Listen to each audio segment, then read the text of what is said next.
soir, le chef conservateur Erin O'Toole transmet une lettre à François Legault pour tenter de le rassurer sur les services de garde. Le candidat Alain Reyes est avec nous. L'enjeu des langues officielles pratiquement ignoré lors du débat des chefs en français de la semaine dernière. La réaction de notre panel d'Est en Ouest. Et les attentes des gens d'affaires ont-elles été rencontrées dans cette campagne électorale? On pose la question à Michel Leblanc, président de la Chambre de commerce du Montréal métropolitain. Bonsoir, Mesdames, Messieurs. En ce dernier blitz de campagne électorale au pays, les chefs poursuivent leur visite dans les circonscriptions qui pourraient faire la différence lundi prochain.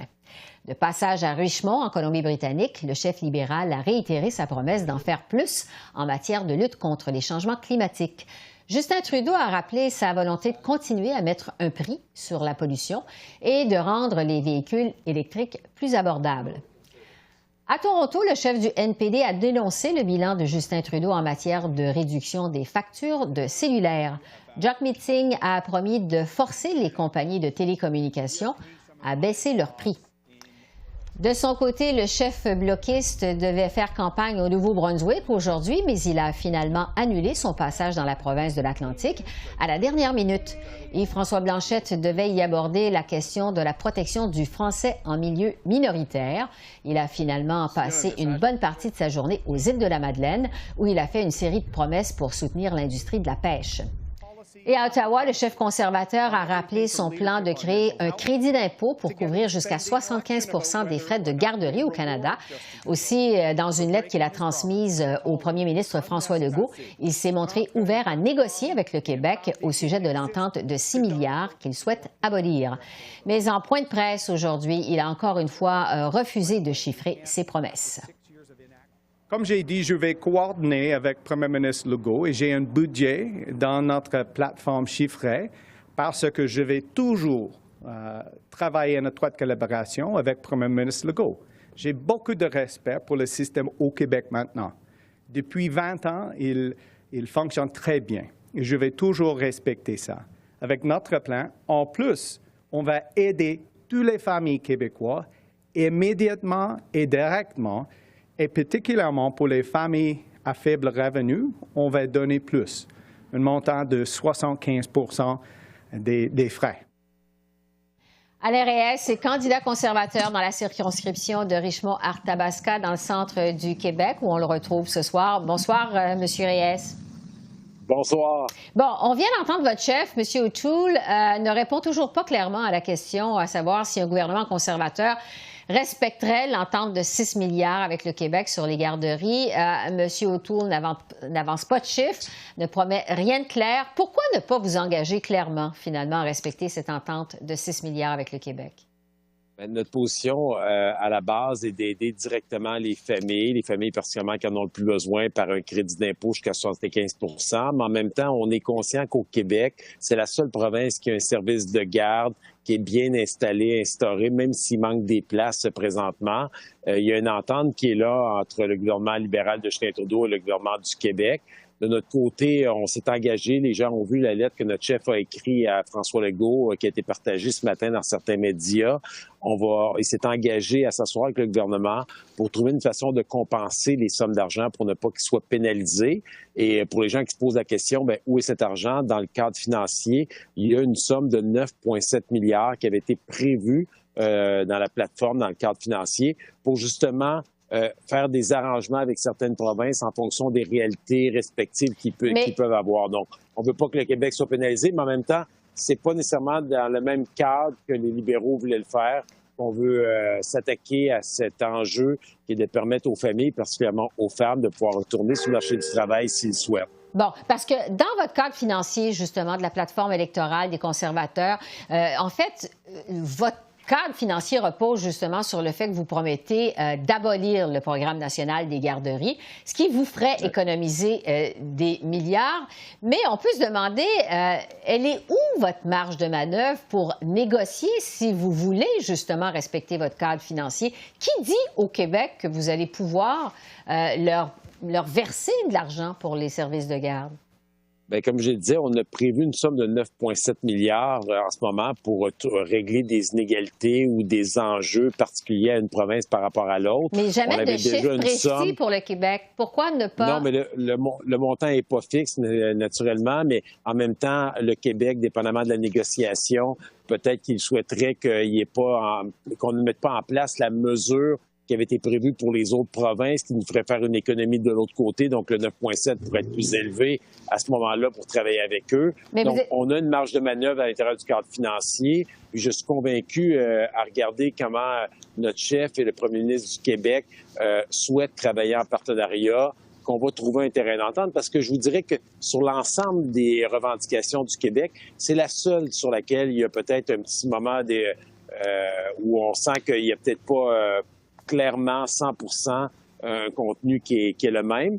Mais sincèrement, moi, je suis confiant. On veut travailler en partenariat avec le Québec. Mais on a une somme d'argent importante dans le cadre financier. Vous parlez d'une somme d'argent importante. Vous dites que le montant n'est pas fixe. Bon, vous parlez de la lettre aujourd'hui de M. O'Toole au premier ministre Legault. M. O'Toole qui semble avoir voulu rassurer M. Legault dans cette lettre, dans laquelle il parle notamment de fédéralisme, de partenariat.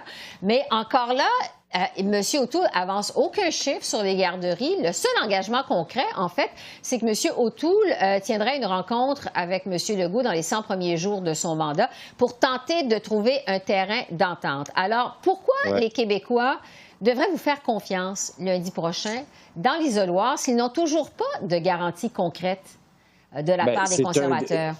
Bon, la première des choses, les gens qui votent pour différents enjeux, certains enjeux d'environnement, d'économie, les enjeux de la pandémie, il y a l'enjeu des garderies en ce moment, et dans cet enjeu-là, un enjeu de juridiction clairement provinciale. Le gouvernement fédéral de Justin Trudeau a voulu s'ingérer dans ce projet-là.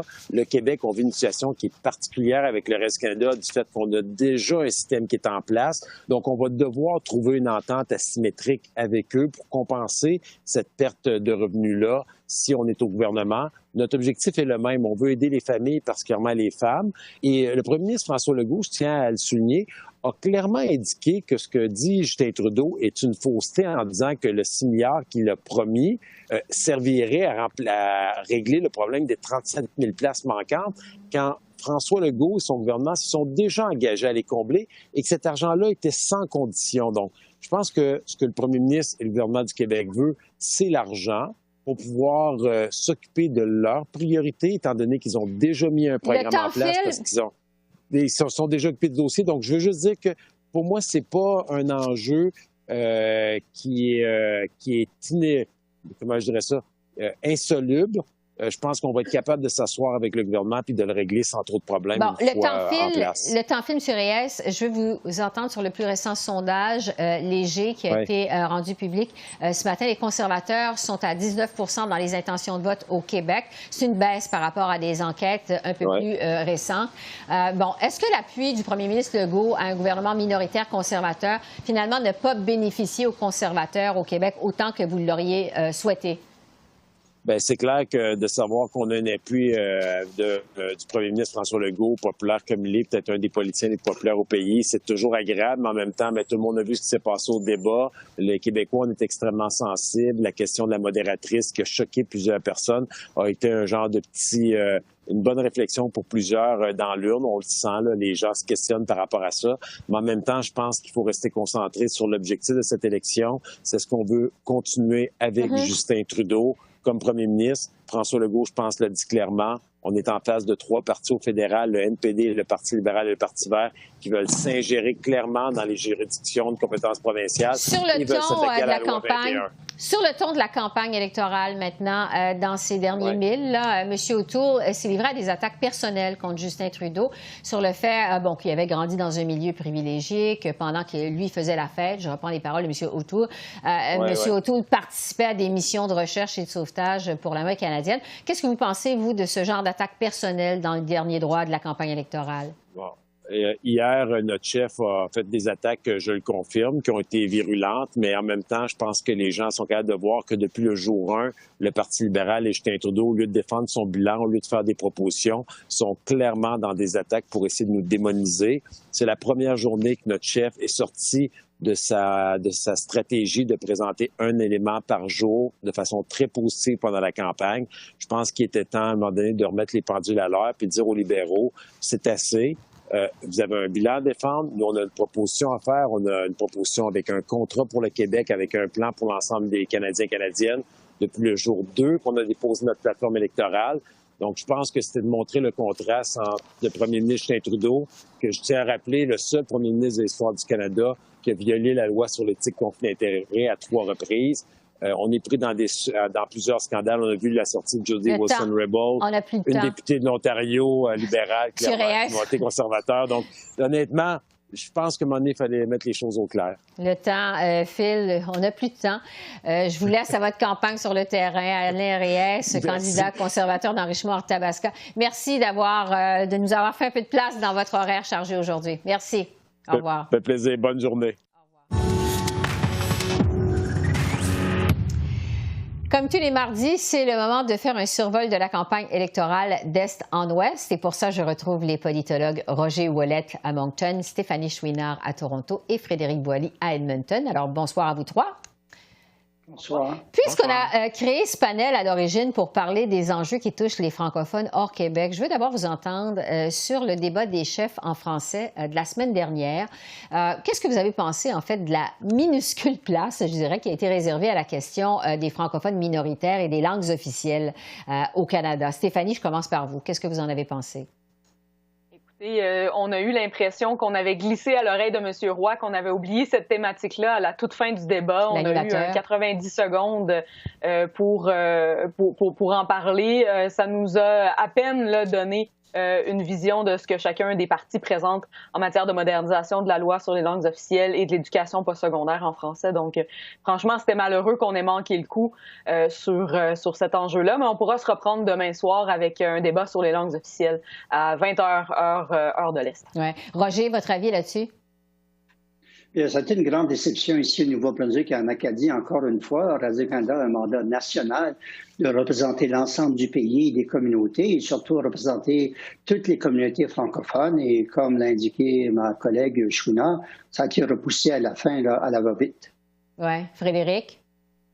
Oui, beaucoup de déceptions aussi dans l'Ouest canadien, d'autant plus que les enjeux francophones, notamment avec les institutions postsecondaires, avaient été beaucoup médiatisés dans la dernière année. Alors, on aurait donc pu s'attendre à ce qu'il y ait au moins une question très précise sur ça, mais qui survienne avant la fin du débat, ou avait une question aussi de la part du public. Ça, j'avoue que j'ai été surpris parce que c'est difficile d'imaginer qu'il n'y avait pas au moins une question sur l'ensemble des nombreuses questions qu'ont reçues Radio-Canada qui portaient sur les enjeux francophones hors Québec. Oui, pour un débat qui a duré 2 heures, il faut le rappeler. Roger, toujours sur les francophones en milieu minoritaire, le chef du Bloc québécois, Yves-François Blanchet, devait faire campagne au Nouveau-Brunswick aujourd'hui pour parler justement des droits des francophones, mais il a finalement annulé son passage à la dernière minute. Qu'est-ce que le chef du Bloc québécois voulait accomplir avec cette visite, je dirais, en dehors du Québec? Selon lui, il disait qu'il est venu au Nouveau-Brunswick pour dire que la voix des Acadiens et des francophones de l'Atlantique, c'est le Bloc québécois et non les partis traditionnels. Donc, ça a créé de la controverse. Et puis, le maire de Caraquet, par exemple, Bernard Thériault, il a dit publiquement que lui, il avait entendu dire dimanche que M. Blanchet devait venir dans sa ville de Caraquet. Il a laissé savoir, connaître son malaise, finalement, à la SANB. Et le président de la SANB, son conseil d'administration, ont retiré à la dernière minute l'invitation de M. Blanchet. Donc, M. Blanchette qui a finalement changé d'horaire un peu à la dernière minute aujourd'hui. Frédéric, bon, vous êtes du côté de l'Alberta. J'aimerais vous entendre sur la promesse des conservateurs de réformer le système de péréquation au pays parce que ça se retrouve dans le programme électoral des conservateurs. C'est une promesse qui reprend, grosso modo, les arguments de Jason Kenney, là, qui se plaint de trop donner d'argent aux provinces comme le Québec, par exemple. M. Kenney organise d'ailleurs un référendum sur la péréquation à la mi-octobre chez vous. Est-ce que cette promesse, ça pourrait nuire aux conservateurs ailleurs qu'en Alberta, vous pensez? Peut-être qu'ailleurs en Alberta, ça va être moins bien accueilli. Quoiqu'en Saskatchewan aussi, ça fait partie du fonds de commerce des conservateurs de vouloir également réformer la péréquation. Mais c'est vrai que hormis ou en dehors des frontières de l'Ouest, ça résonne avec moins de force, cette promesse. Ce qui peut être à l'avantage des conservateurs, cependant, c'est qu'on parle de la péréquation, mais aussi des transferts. Et là, sur la question des transferts fédéraux, qui ne sont pas nécessairement ceux qui sont directement liés à la péréquation, là, on peut trouver des alliés, même des alliés provinciaux, et du Québec également, parce que ça, c'est une question qui est différente de la péréquation. Mais il est clair que pour l'électorat conservateur de l'Ouest canadien, cette promesse-là résonne davantage que toutes les discussions que les conservateurs pourraient avoir en matière identitaire, par exemple. Oui, c'est ça. Stéphanie, je vais poursuivre sur M. O'Toole, qui était encore une fois en Ontario hier. M. O'Toole qui a changé de ton. On l'a vu hier, beaucoup plus agressif envers Justin Trudeau. Qu'est-ce que vous en avez pensé? Oui, M. O'Toole qui est vraiment en opération séduction dans la couronne de Toronto. On l'a entendu parler de transport en commun, de logement durant toute la fin de semaine. Et d'ailleurs, donc, un ton beaucoup plus agressif, beaucoup plus personnel à l'égard de Justin Trudeau, notamment hier à Whitby, où il faisait valoir finalement que pendant que M. Trudeau faisait la fête dans ses jeunes années, que lui, il était un membre des Forces armées canadiennes. Donc, on voit que on passe vraiment aux attaques personnelles, on tente de galvaniser les troupes. J'ai l'impression que la stratégie de M. O'Toole ici, c'est vraiment d'engager les partisans conservateurs, de leur rappeler que c'est important d'aller voter et donc de leur fouetter le sein. Oui. Frédéric, votre avis à vous sur ce changement de ton d'Erin O'Toole en fin de campagne? Oui, bon, ça montre que du côté conservateur, on voit que l'avance qu'on avait est en train de s'effriter, au contraire même que les libéraux sont en train de prendre un peu le dessus, et donc on est obligé de changer de stratégie, et que là maintenant, le monsieur gentil doit laisser place à celui là, qui est capable de parler de manière beaucoup plus forte, avec des accusations à l'égard de la personnalité même de Justin Trudeau.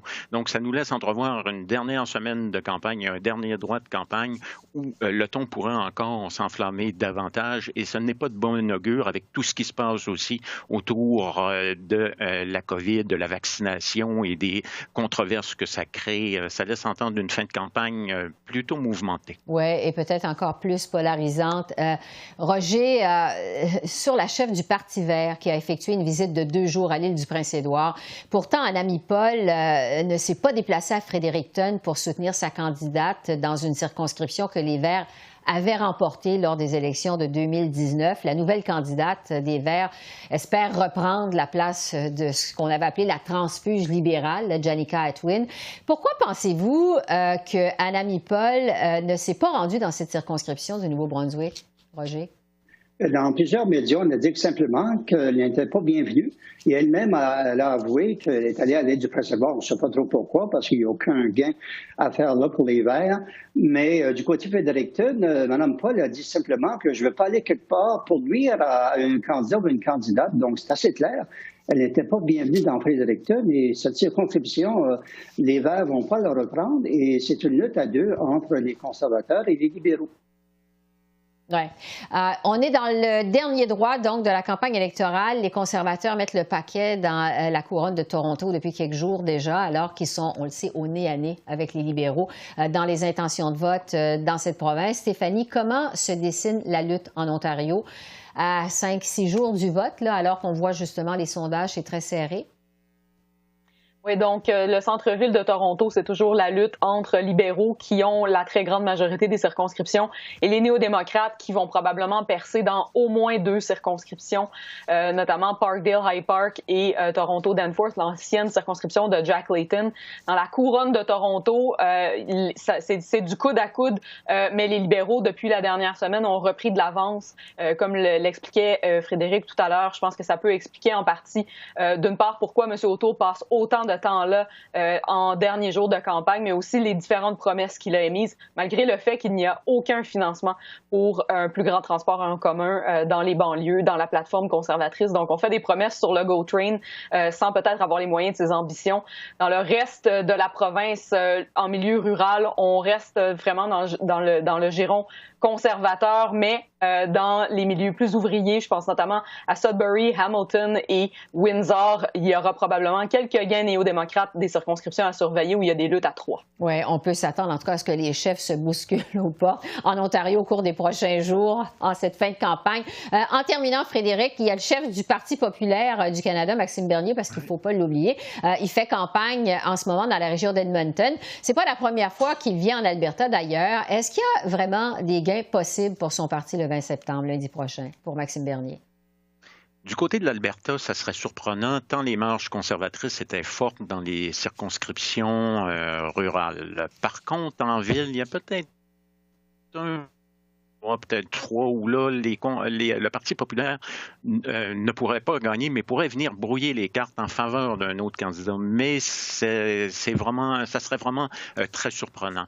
C'est plutôt que Maxime Bernier, je pense, fait une campagne à l'ancienne, va dans les régions rurales, tient des assemblées comme auparavant, c'est-à-dire non masquées, avec plein de gens dans les salles même.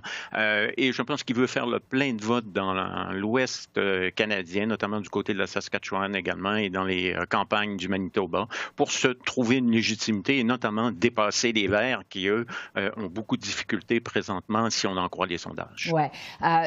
Frédéric Boily, pardon, Stéphanie Chouinard et Roger Ouellet, voilà. Alors, merci beaucoup. On se retrouve la semaine prochaine. Merci. Au revoir.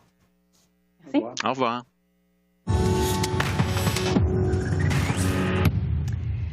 L'environnement, la santé et les services de garde ont occupé l'avant-scène de la campagne électorale jusqu'à maintenant. Alors que les Canadiens s'apprêtent à se rendre aux urnes lundi, on peut se demander quelle a été la place de l'économie, mis à part l'enjeu de l'accès à la propriété dont on a beaucoup parlé aussi. Alors pour en discuter, je retrouve Michel Leblanc, qui est président de la Chambre de commerce du Montréal métropolitain, qui organisait justement ce soir un débat sur l'économie. Bonsoir Michel. Bonsoir, Esther. Bon, on est à 6 jours du vote exactement. Là, on a parlé beaucoup de transferts en santé, de vaccination obligatoire, de garderie, mais quand même pas beaucoup de pénurie de main-d'œuvre et d'immigration. Qu'est-ce que vous avez pensé, vous, de cette campagne électorale qui tire à sa fin? Est-ce que vous trouvez qu'on s'est attaqué aux vrais enjeux? C'est une très bonne question et je pense que tous les observateurs aguerris ont été surpris qu'on parle de création d'emplois durant cette campagne. Non pas que tous les Canadiens présentement travaillent, mais c'est clair que l'économie va bien, elle recrée ses emplois. On peut penser que les entreprises, au fur et à mesure qu'on va rouvrir, par exemple, le tourisme, vont créer tous ces emplois qui manquent encore. Le véritable enjeu, c'est cette pénurie de main-d'œuvre, vous l'avez dit. À mon avis, on en parle beaucoup trop peu. Et surtout que le gouvernement fédéral a un rôle à jouer. Et cette pénurie de main-d'œuvre, le premier geste qu'on doit tous s'entendre, c'est que des initiatives comme le programme de la PCRE, ça devient contre-productif une fois que l'économie est rouverte parce qu'on dit à des gens, restez chez vous, vous allez quand même recevoir de l'argent alors qu'il y a plein d'emplois disponibles pour eux. Donc, le premier enjeu, c'est non seulement de dire on y met fin tout de suite au lendemain de l'élection, mais on ne rebasculera pas dans un programme comme celui-là. Le second, du point de vue du Québec, c'est le dossier des travailleurs temporaires. C'est un dossier qui dépend du fédéral. Il y a 51 000 dossiers qui sont en attente de traitement.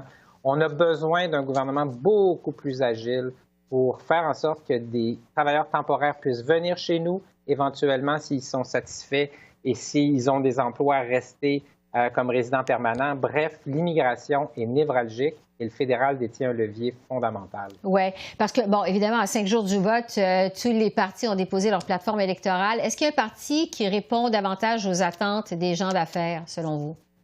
Eh mon Dieu, ça, c'est me mettre dans une boîte où je me retrouve jamais, qui est d'identifier un parti qui plaît davantage. Je vous dirais que les gens d'affaires sont préoccupés de main-d'œuvre, sont préoccupés aussi de cette question des dépenses qu'on promet comme si les gouvernements n'avaient pas un jour à rétablir l'équilibre financier.